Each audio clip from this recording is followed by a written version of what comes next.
Welcome to Too Fond of Books. My name is Janelle and this is a reading roundup video. I want to tell you about the books that I've been reading recently. Also, it's the return of the M&M manuscript matchup game. So stay tuned to the end of the video where I will play another round, and this time it is going to be how I choose the next mystery that I'm going to read. So stick around to the end of the video for that. Before I get into the books that I've read, I need to tell you about a book that I listened to. Yes, it's true. I actually listened to an audiobook. I never ever do, and I don't know why, because I do jigsaw puzzles a lot and I usually just have the TV on in the background, but I thought our library has a great e-audiobook catalog, and so I went and searched through there and I ended up listening to The Crocodile on the Sandbank by Elizabeth Peters. This is a book that I've read before and I love it, and it was really fun listening to an audio version of it. So that was great, and now I've started something, because now I'm in the middle of Agatha the Raisin and the Quiche of Death by M.Z. Beaton. And so yeah, I've started something with that one, I think. But it was a lot of fun. I read a couple of books for review, so I'm going to start with those. I read What the Devil Knows by C.S. Harris. I read this one through NetGalley. This is the 16th in the Sebastian St. Cyr series. It's a historical mystery series set in the early 1800s during the Regency in England, and I absolutely love this series. I was so excited that I got access to this book before it was published to read for review. It is my absolute favorite historical mystery series, and this one did not disappoint. It is set in 1814, and Sebastian St. Cyr, Viscount Devlin, is called in to by his friend Sir Henry Lovejoy, who is a magistrate at Bow Street Court. He gets called in to investigate when another magistrate is killed in the East End, and what's causing even more of a kerfuffle than just having a magistrate being killed is that he was killed in the same way that the families were killed 3 years earlier in the Radcliffe Highway murders. And so I absolutely love that she took a real historical case and built a story around it. So I've always been intrigued by the Radcliffe Highway killings. They took place in 1811, and two different families were killed. The entire families were killed. So it was this hugely shocking event. And because in one family, there was a baby and everybody was killed. And it didn't seem to be for theft or for money, because not a lot was taken. There was a lot left behind. And people just didn't understand what was happening. And there was a man who was arrested for the murders, but he died in his cell. It appeared that he hung himself in his cell before trial. So there was always big questions of whether he did it or not, whether there was someone else with him. It's one of those cases that it's written about and talked about like an unsolved crime, even though technically there was this man that they had arrested for it. So that's a really interesting true case to build a story around. We have for characters, we have his wife Hero, who is the daughter of Lord Jarvis, who is second cousin of King George III, and an extremely powerful man in the country, even though he doesn't have an official designated role. But he is extremely powerful and extremely influential with the Prince Regent, and so his relationship with Sebastian St. Cyr is such a great part of this series. And again, I just loved it. I love her writing style. I love the types of stories that she writes. I love that there's an overarching theme of justice in her books and how difficult it can be to find justice in a corrupt society. And I really love the series, and I gave What the Devil Knows 5 stars. And then I also read a book for review for Book Sirens. This was Death by Appointment by Mairi Chong. I'm not sure if I'm saying her first name correctly. This is apparently the fourth in a series. I've never read any other in the series, but it's a prequel to the other books in the series, so I kind of felt like I was maybe starting at the beginning. But after I read the book, then I started to wonder, because I didn't feel like I really got a good grasp of any of the characters. So this was a mystery set in Scotland, the northeast of Scotland, in a village called Cavanagh. Our main character is Dr. Kathy Moreland, and she needs to take some time off of work for health reasons, and so she gets a holiday let up in this small village and goes there to rest and recuperate. And while she is there, she meets, of course, some of the villagers, and there is a doctor in the village, Dr. Cosgrove, who is really close to retirement. And then Kathy ends up finding Dr. Cosgrove at the bottom of the cliffs, and it appears that Dr. Cosgrove committed suicide. So this one, in the end, this one was just okay for me. I had a really hard time with the characters. I felt like the character development was really uneven. Some of the characters you got to know a little bit more, and other the characters I really felt like I didn't understand them. And I wonder if that's because she was writing a prequel, but she didn't want to give too much away, or I don't really know. I found that I was left with a lot of questions about stuff that it maybe wasn't really wrapped up as well as I would have liked. And the death of Dr. Cosgrove didn't happen until page 112, which is really long for me. I prefer to have my mystery happen right away, and then, you know, events to happen after that. So in the end, it was good. It was a good mystery, but it was just okay for me. I gave it 3 stars. All right, and then I read Cold Light of Day by Emma Page. This is from my pile of possibilities for March Mystery Madness, and I just felt like a quick police procedural, and so I knocked this one out. This is a British mystery written in the 80s, 1983, and the inspector is Inspector Kelsey. A young, successful bachelor is found stabbed to death, and the inspector has to investigate. One thing that I found interesting is, this was very much a police procedural. So you got introduced to the characters at the beginning, but the minute there was a dead body, we reverted to the police that were investigating, and we stayed with them, and we went through all the steps of their investigation. So it was very much a police procedural. It was good. It was fine. It didn't blow me away. It was just a good, solid police procedural mystery. And then I read A Stroke of Malice by Anna-Lee Huber. This is the latest in her Lady Darby series. Again, this is a historical mystery series that I really, really enjoy. This is set in Scotland in the not quite the mid 1800s. This one's 1832.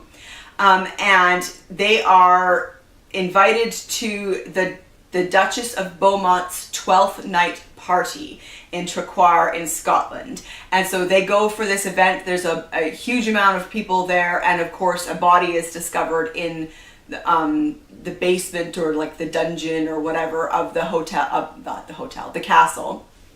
And so of course Lady Darby and her husband Sebastian investigate. And I really enjoy this series. I like the characters, I like the plots. Yeah, so again, I can't remember why I rated this one specifically, but I really enjoyed it, and I hope there is more from this series. And then I read Murder at the Manchester Museum by Jim Eldridge. This is the 4th in his series with Daniel Wilson and Abigail Fenton. This museum mystery series is intriguing to me. I like that each one is set at a different museum.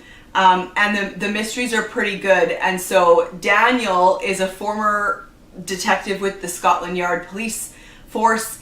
He worked with Aberline on the Ripper killings. And now he is like a private detective who always gets called into these museum cases. So that's become kind of his thing. and he works with archaeologist Abigail Fenton. And so, of course, she is much more familiar with the world of museums and the type of people who work there because of her archaeology. She's got a degree from Cambridge. So these are set at the very end of the 1800s. This one is 1895. And this one, of course, is set in Manchester. So there's some stuff in here about the mills. There's a definite connection to the army in this one, which added some interesting conflict. So yeah, this one's an interesting series. I do enjoy the museum aspect and learning a little bit about like kind of what exhibits were currently happening in the museum. One thing that I will say about this series is that Jim Eldridge seems to do a lot of research for his books, not just about the museum, but the city where it's held and the things that might have been going on at the time. And he likes to put an awful lot of his research in the stories. So there's times when it feels like it's a bit too much.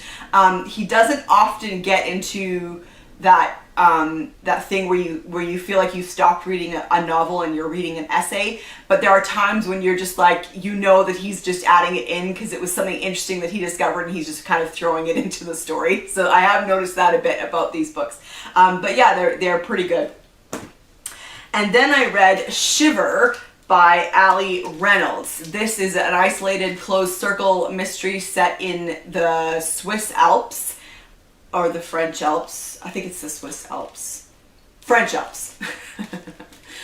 So, one thing that I should have known this before, but after reading this, I am 100% sure of, and that is that I definitely prefer mysteries to thrillers. Whenever I pick up a thriller, because it has mystery tropes that intrigue me, I always end up being slightly disappointed. And that was the case with this one. This was it was a good story and definitely a closed circle mystery, but in the end, I didn't love it as much as I would have hoped. And that's just because it's a thriller and not a mystery. And so you get a whole group of people, most of them are unlikable, and in this book that's true. I didn't really like any of the five people.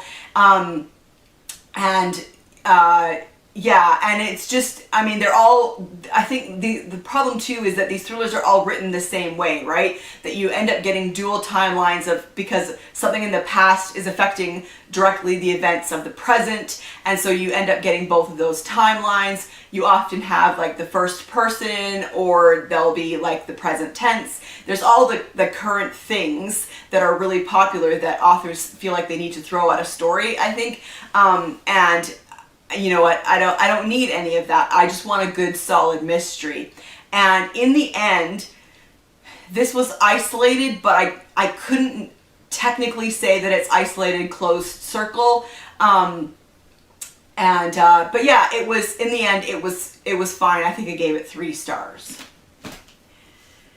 And then I read Murder in the East End by Jennifer Ashley, and this is the latest in her Cat Halloway series. This is a Victorian historical mystery series. Cat Halloway is a cook in a house in Mayfair, and she just ends up getting involved in cases. And again, this is a series that I quite enjoy. In this particular series,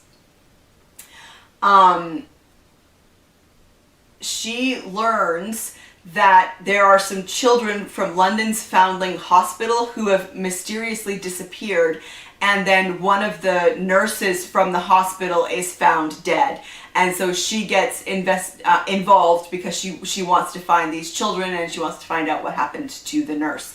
And again, this is a series that I really enjoy. I like the writing style, I really like the characters, and seeing kind of learning a little bit more about them in each book, although part of me thinks like the author just needs to move some stuff forward more quickly than she is. But yeah, this is a good series that I'm really enjoying. And then I read The Spellman Files by Lisa Lutz. This was based on a recommendation from Daniel at Guilty Feet, and this one was really fun. Unexpected and different, and I really enjoyed it. So this is about Isabel Spellman.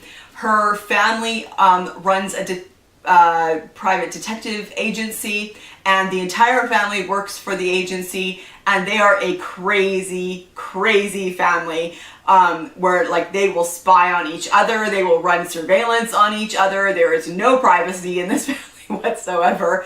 But I liked the tone of this book. This was told first person from Izzy's perspective, I think. Yeah. And I thought it was great. I loved getting to know her family, who they love each other, but boy, they are crazy. So yeah, I just liked that it was just something a little bit different. And yeah, it was really entertaining. And last but not least, I read The Defense by Steve Cavanagh.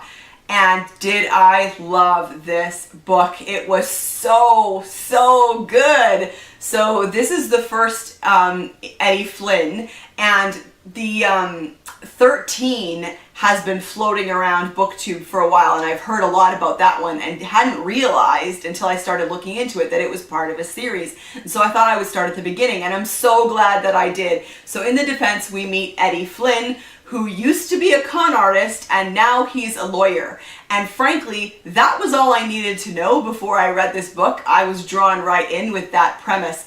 But then I discovered a little bit about what this book is about. Eddie Flynn has 48 hours to defend a Russian mobster in a murder trial,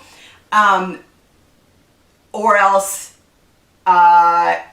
his daughter, his daughter has been kidnapped. He's had a bomb strapped to him, and he needs to defend this guy in order to save himself and his daughter. So one thing that I just absolutely loved was the time frame in here. We have less than 48 hours. It's less than, the whole book takes place in less than 2 days. So I love that there's this like constant tension because of the time frame. It also has an excellent opening sentence. Do exactly as I tell you, or I'll put a bullet in your spine. So good. So I absolutely loved that this book, the action starts immediately and it does not let up. It is action-packed and exciting. And yet you still get this great story where you really feel like you get to know these characters. So I mean, it's very, very well written. The story is structured very well. The development of the story is great. I loved the pacing because it wasn't just like constant like this. It had really good pacing where there were moments of relief for you as the reader.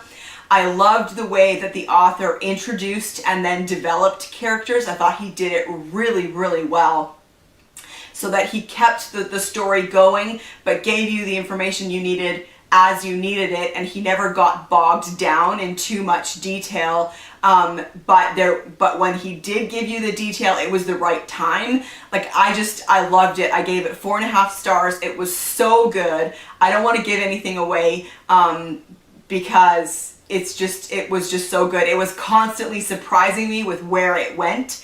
I loved it, and I've already put the second book in the series on hold at my library. It was so good. Very, very entertaining.